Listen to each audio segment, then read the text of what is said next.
Good morning students. तो हम अपने बात कर रहे थे सक्सेशन की। तो सक्सेशन में हमने देखा था कि किस प्रकार से सक्सेशन की प्रक्रियाएं होती हैं, उनमें किन कारणों के कारण ये सक्सेशन हमें देखने को मिलता है और सक्सेशन की क्या प्रोसेस होती है।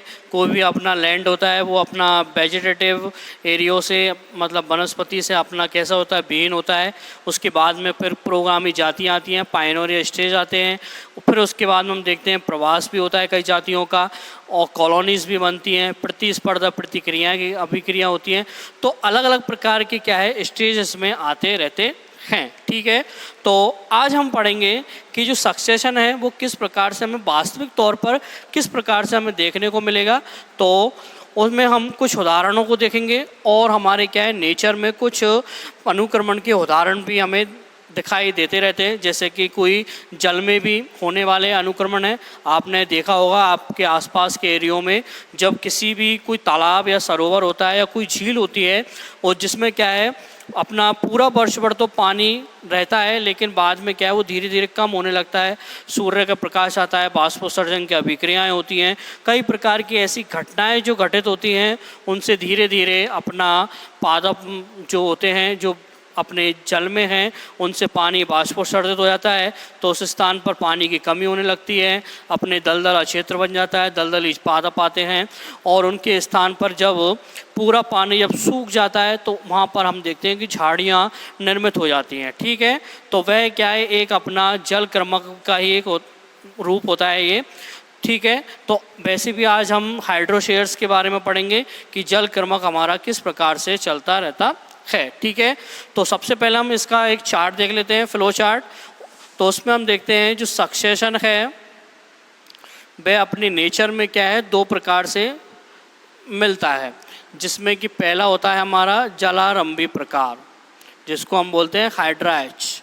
ठीक है, पहला कौन सा हो गया जलारंभी, और दूसरा होता है हमारा शुष्कारंभी, शुष्कारंभी। ठीक है, अब जो हमारा जलारंभी है मैंने आपको पहले ही बता चुका हूँ, ये जल में संपन्न होने वाला अनुक्रमण है, और जो शुष्कारंभी है ये शुष्क स्थानों पर संपन्न होने वाला अनुक्रमण का प्रकार होता है।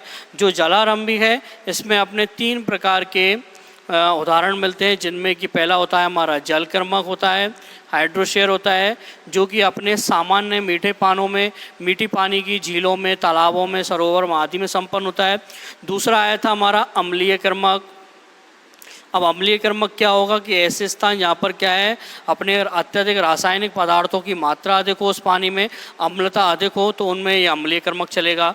तीसरा स्टेज आती है हमारी कौन सी, लवणीय कर्मक की, और लवणीय कर्मक व्यवस्था होती है और उन स्थानों में होता है जहाँ पर अपने क्या है खारे पानी की झीलें होती हैं, तो जिसमें क्या है लवण की मात्रा अधिक है, लवण अधिक है। अब लवण कोई भी हो सकता है, हमारा सोडियम की फॉर्म में हो सकता है, मैग्नीशियम्स की फॉर्म में हो सकता है, या किसी भी पोटेशियम्स आदि आयनों की वजह से क्या है लवणता जो बनी है उनके कारण से हमें यह जो सक्सेशन होता है उनमें यह हमें दिखाई देता है।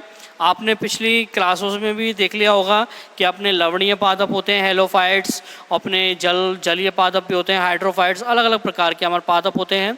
ठीक है, शुष्कारंभी में हम देखेंगे पहली स्टेज आती है इसमें अपनी शैल क्रमक की। कौन सी आती है, शैल क्रमक की। अब शैल क्रमक हो कौन सी जगह पर होता है, अपनी चट्टानों पर होता है। अब ऐसी चट्टानों पर अनुक्रमण होगा जहाँ पर क्या है पहले वनस्पति नहीं थी, लेकिन बाद में धीरे धीरे वनस्पति का महान निर्माण हो रहा है। ठीक है, उसके बाद में हमारा आता है बालू का या बालुकोद्भिद क्रमक। और बालुकोद्भिद क्रमक जो होता है अपना कैसे होते हैं, बालू के रेतों में होता है, बालू के रेतों में पाए जाने वाले जो पादप हैं उनमें हमें यह प्रक्रिया देखने को मिलती है। ठीक है, तो सबसे पहले हम बात करते हैं अपने जलारंभी प्रकार के अनुक्रमण की, और उसमें हम देखेंगे अपना पहला जल क्रमक। कौन सा देखेंगे, जल क्रमक हाइड्रोशेयर।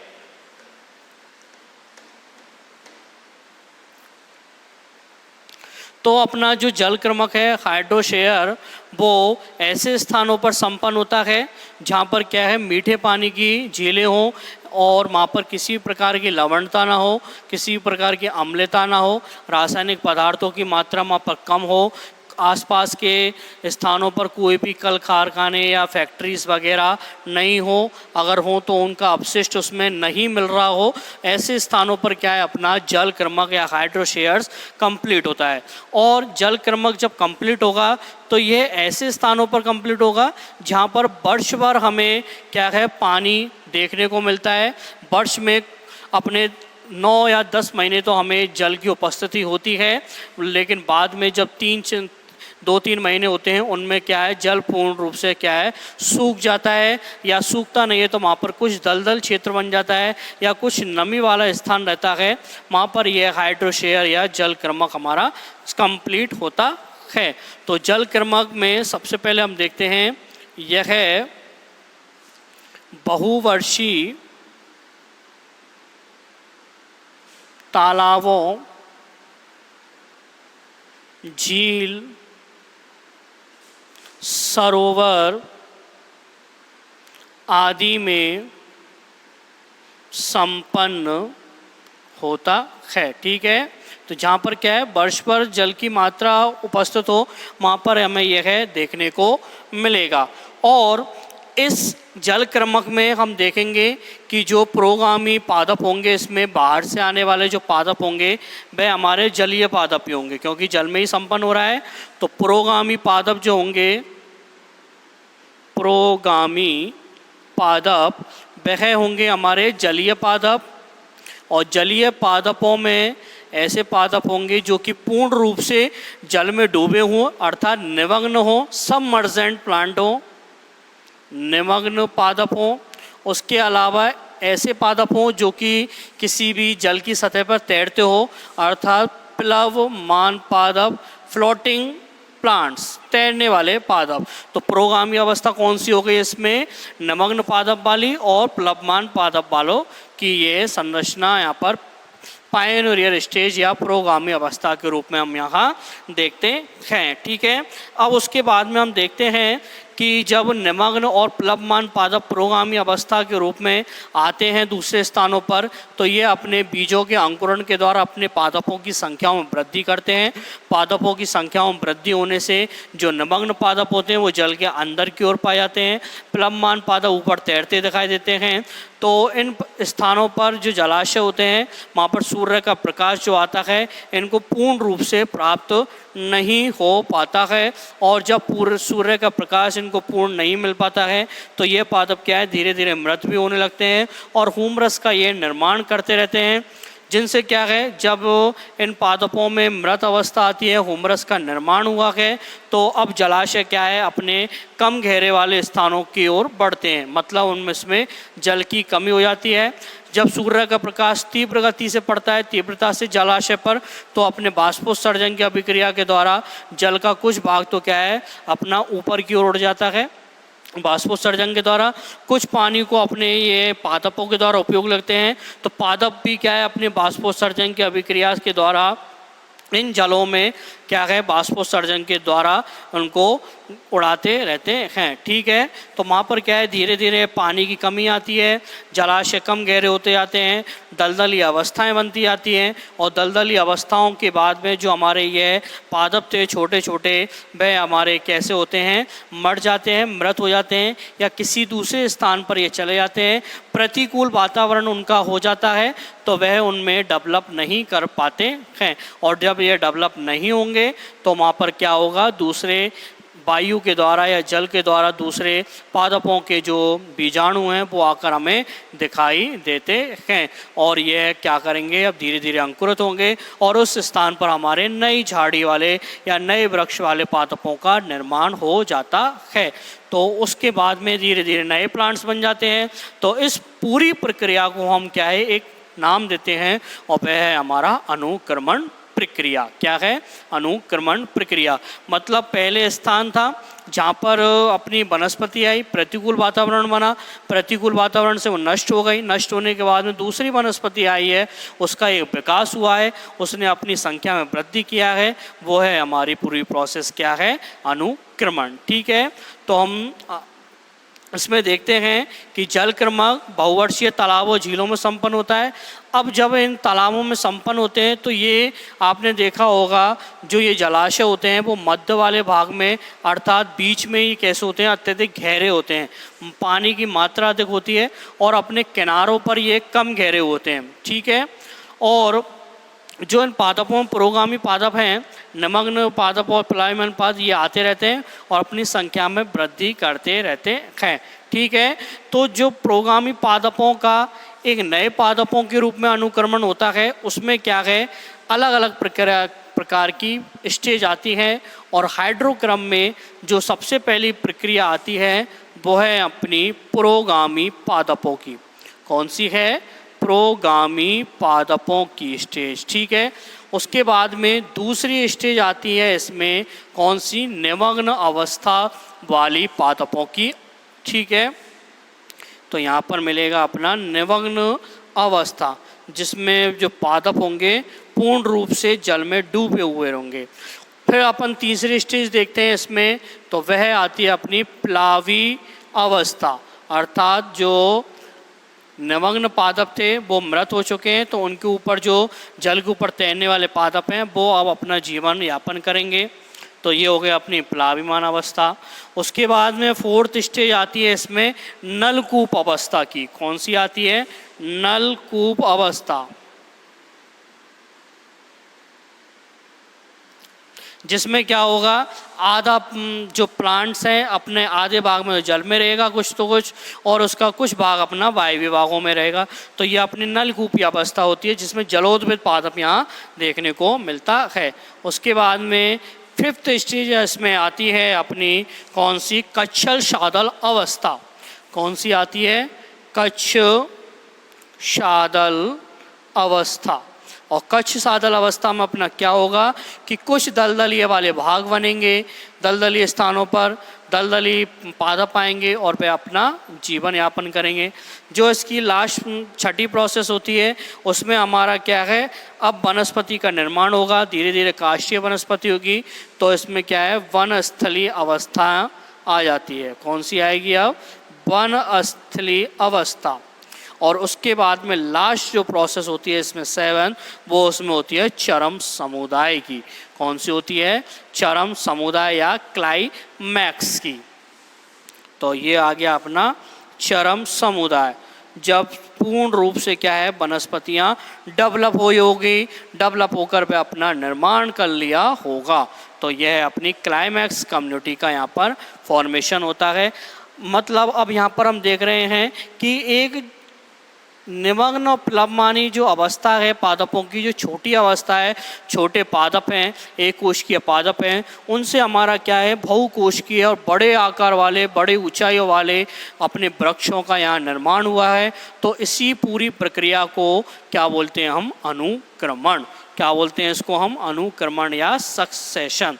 ठीक है, तो इस प्रक्रिया में हम सबसे पहली जो प्रोसेस आती है अपनी प्रोगामी पादपों की, तो उसको देखते हैं अब हम कि प्रोगामी पादप इसमें क्या होंगे।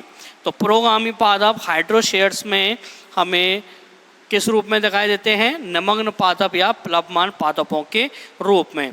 तो सबसे पहले क्या होगा, जिस स्थान पर हमारा जलक्रमक चल रहा होगा उस स्थान पर हमारे जलाशयों में प्रोगामी पादपों के रूप में तैरने वाले या प्लावी पादप आते हैं। सबसे पहले क्या होगा, तैरने वाले या प्लावी पादप हमारे यहाँ किसी भी वायु या जल के द्वारा यह यहाँ पर आते हैं और यह अपने क्या है, अंकुरण को करते हैं, जर्मिनेट होते हैं, जर्मिनेट के द्वारा अपनी संख्या को बढ़ाते हैं। ठीक है, जो अपने प्लावी पादप होते हैं यह सामान्यतः हमें एक कोशिकीय अवस्था वाले दिखाई देते हैं।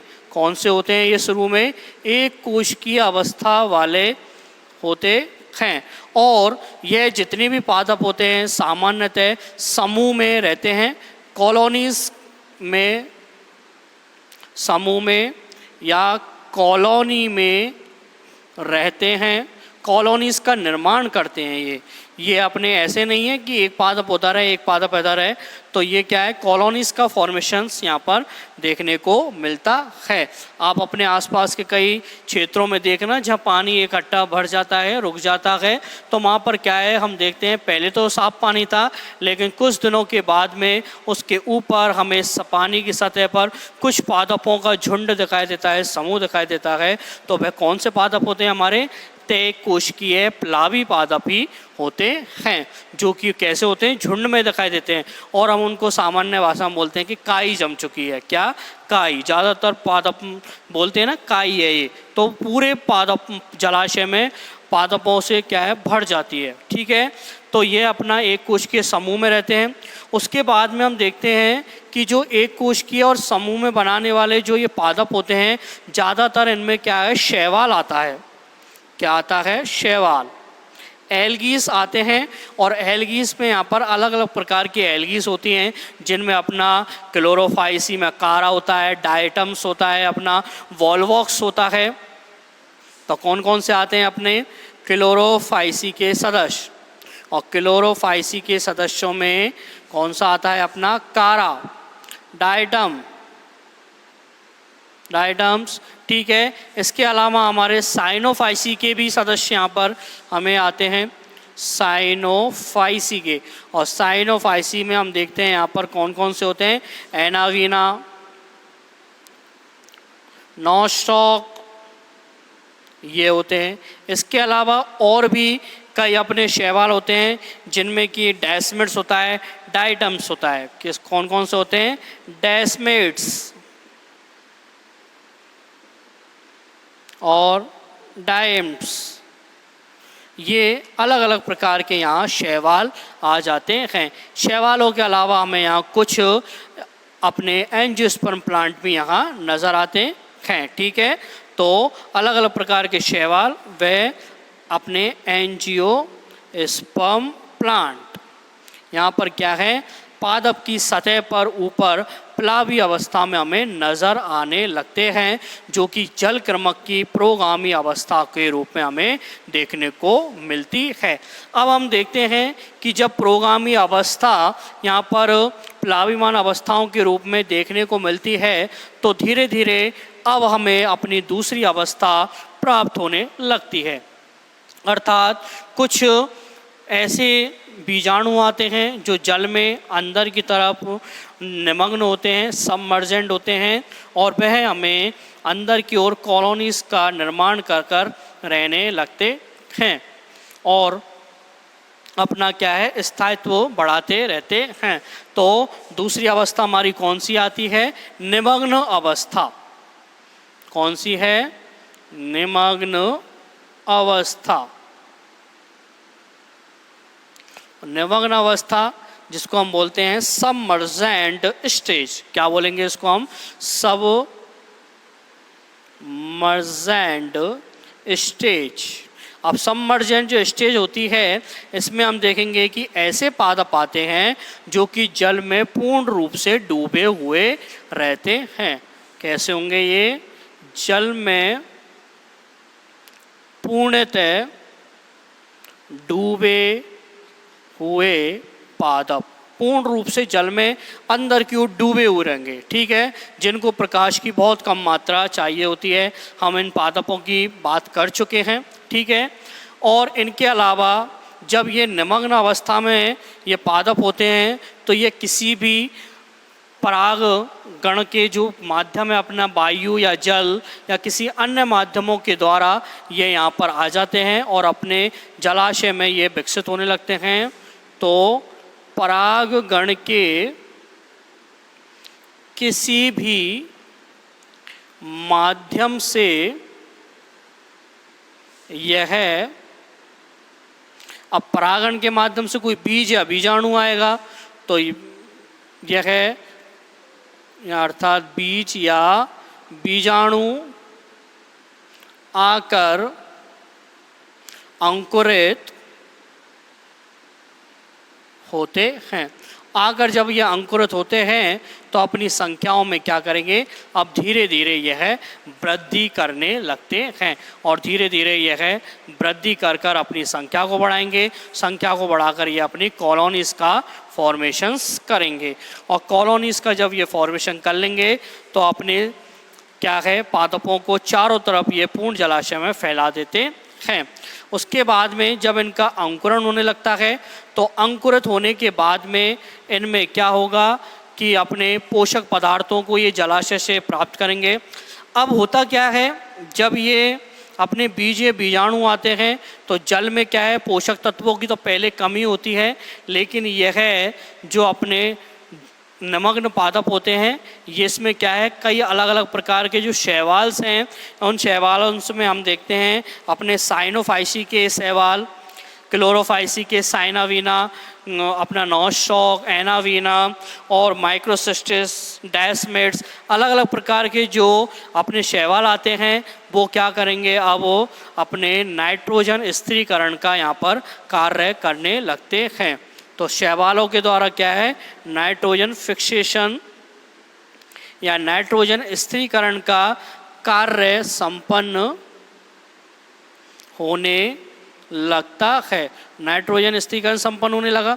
जब नाइट्रोजन स्थिरीकरण संपन्न होगा तो ये वायुमंडल की नाइट्रोजन को नाइट्रेट में बदलेंगे, नाइट्रोजन को नाइट्रेट में ये कन्वर्ट कर देते हैं और नाइट्रोजन को जब नाइट्रेट में कन्वर्ट करते हैं तो ये क्या करते हैं अपने पोषक पदार्थों को इस नाइट्रेट फॉर्म में ले लेते हैं। और पादपों में क्या है जब नाइट्रोजन की मात्रा अधिक मिल जाती है तो उसमें क्या है अपने विकास को वह बढ़ा लेता है, अपनी वृद्धि को वो करने लग जाता है। ठीक है, तो निमग्न अवस्था में अपने कौन कौन से शैवाल आए यहाँ पर, साइनोफाइसिक, एनावीना, माइक्रोसिस्टिस, नॉस्टॉक।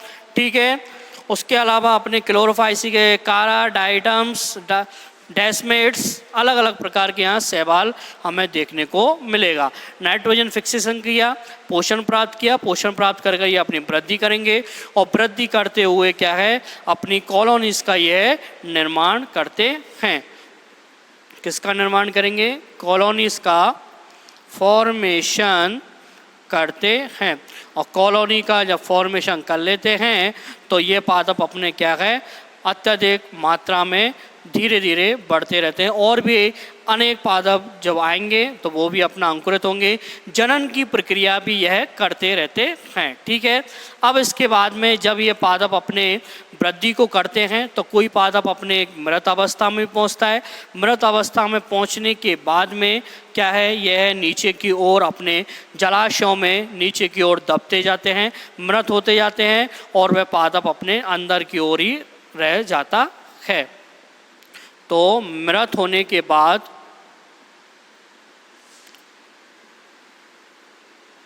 यह पादप अपने जलाशयों में अंदर की ओर उपस्थित रहकर हुमरस का निर्माण करते हैं। हुमरस का निर्माण करते हैं क्योंकि अब वो पादप मरेगा तो मरे हुए पादप से अब हुमरस बनेगा। अब हुमरस जब बनता है तो इस प्रकार से क्या है अनेक अलग अलग पादप यहाँ पर हमें क्या है मृत अवस्था में दिखाई देते हैं। और जब पादप क्या है मृत अवस्था में दिखाई देते हैं तो हुमरस बना, अर्थात वहाँ पर मृदा का निर्माण हुआ है, मृदा में मिलेगा हुमरस। और मृदा में मिलने से क्या है अपने जो जलाशय की गहराई होती है वो कुछ कम होने लगती है क्योंकि मृदा का स्तर हमें ऊपर बढ़ता हुआ दिखाई देता है। और मृदा का स्तर जब ऊपर बढ़ता हुआ दिखाई देगा तो उसमें क्या होगा जल का हमें कमी दिखाई देगी, जलाशय में कमी दिखाई देगी।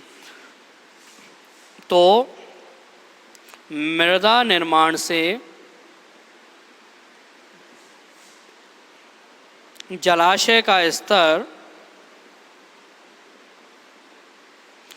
कम होने लगता है। क्या होगा जलाशय का स्तर कम होने लगता है। ठीक है, और जलाशय के स्तर में कुछ ना कुछ तो यहाँ पर कमी आती है। तो ये तो हो गया हमारा नाइट्रोजन फिक्सेशन किया शैवालों ने। उसके बाद हम देखते हैं कि कुछ अपने आवृत बीजी पादप भी यहाँ पर अपने उपस्थित होते हैं, और आवृत बीजी पादपों पर यहाँ पर पोटामिगोटॉन, एलोडिया, अलग अलग प्रकार के पादप आते हैं। तो एंजियोस्पर्म में कौन कौन से आते हैं अपने? एलोडिया, कौन सा आता है?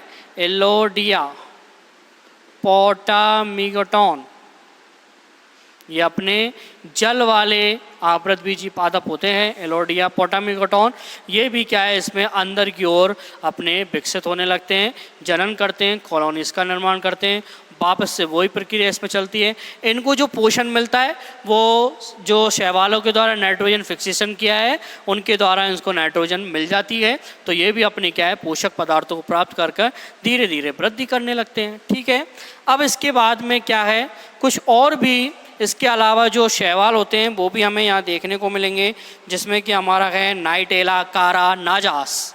कौन कौन सा आता है हमारा? जो अन्य शैवाल होते हैं उनके रूप में हमें यहाँ नाजास, कारा, क्लोरेला आदि यहाँ पर हमें क्या है, मिलते रहते हैं, और वो भी हमारे क्या हैं, वृद्धि करेंगे।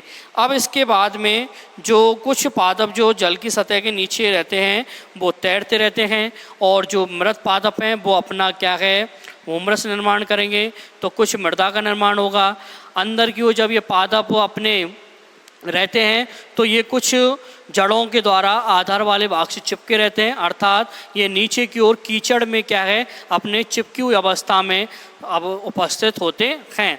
ठीक है, तो अपने जो कई पादप होते हैं जिनमें कि कारा है, नाइटेला है, शैवाल हैं, वो नीचे जलाशयों में क्या है, चिपके हुए अवस्था में रहते हैं, कीचड़ों में यह है उपस्थित होते हैं। तो हमें क्या है, ये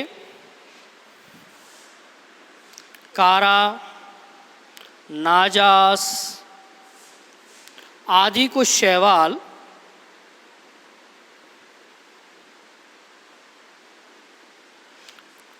नीचे की ओर दबे हुए रहते हैं। नीचे की ओर कैसे होंगे, ये कीचड़ में हमें दबे हुए दिखाई देते हैं। अब कीचड़ में ये दबे रहते हैं तो वहाँ पर ये अपने छोटी छोटी मूल भागों से ये चिपके हुए रहते हैं और वृद्धि करते रहते हैं। इन पादपों के द्वारा क्या है, मृदा का जो अपर्दन होता है उसको भी ये क्या है, जब वो अपने इस पानी की मात्रा और बढ़ेगी तो मृदा का क्या, कटाव होगा। कटाव होने से मृदा का अपर्दन होगा, तो मृदा के अपर्दन को ये रोकने का भी कार्य करते हैं, जिनमें क्या है, मृदा के कणों को ये पास में क्या है, कनेक्ट कर लेते हैं, जोड़ लेते हैं, उनको टाइटली पैक कर देते हैं। तो जिससे क्या है, ये मृदा के अपर्दन को, मृदा अपर्दन को रोकने का कार्य करते हैं। और मृदा का जब अपर्दन रोकेंगे अर्थात मृदा के कणों को ये आपस में पास बांध लेते हैं। अब उसके बाद में क्या होगा, कुछ जो मरे हुए प्लांट्स हैं उनसे उमरस भी बनेगा, तो वह आपस में चारों तरफ मिट्टी के अपना इकट्ठा हो जाता है और मिट्टी की उर्वरकता को भी बना लेता है। जब मिट्टी की उर्वरकता को ये बना लेगा तो मिट्टी में क्या है, अपने कई स्तर ऊंचा होता है तो जलाशय में कमी हो जाती है, और इस प्रकार से अपना क्या है, जब जल की गहराई कम हो जाती है हुमरस में मृदा के निर्माण से, तो इस प्रक्रिया को हम यहाँ पर क्या बोलते हैं, सुपोषण। क्या बोलते हैं इसको हम, सुपोषण। ठीक है, तो सुपोषण क्या है, जलाशय में जल की कमी, क्या हुआ है, जल की कमी हो चुकी है, और ये जल की कमी किससे हुई है, मृदा व हुमस निर्माण से। अब जब अपने जलाशय में कमी हो गई पादपों की, तो अपने जो निमग्न पादप है, निमग्न अवस्था है, वह हमारी कुछ धीरे धीरे मरने लगती है। अब ये निमग्न अवस्था या तो अत्यधिक घेरे वाले स्थानों में और चले जाती है, जहाँ पर और पानी हो, या फिर यह वनस्पति क्या है धीरे धीरे मरने लगती है। ठीक है, और जब यह वनस्पति मरेगी, पोषक तत्वों की जब इसमें संग्रहण अधिक होगा, अपने वृद्धि तो करेगी, लेकिन जब जल की कमी हो जाएगी तो ये क्या है सूर्य के प्रकाश से मरने लगती है, और ये धीरे धीरे मरकर अपने क्या है अस्तित्व को खोती है। अब इसके बाद में जो हमारे ऊपर के जो तैरने वाले पादप हैं वो हमें यहाँ जीवित होते हुए दिखाई देते हैं।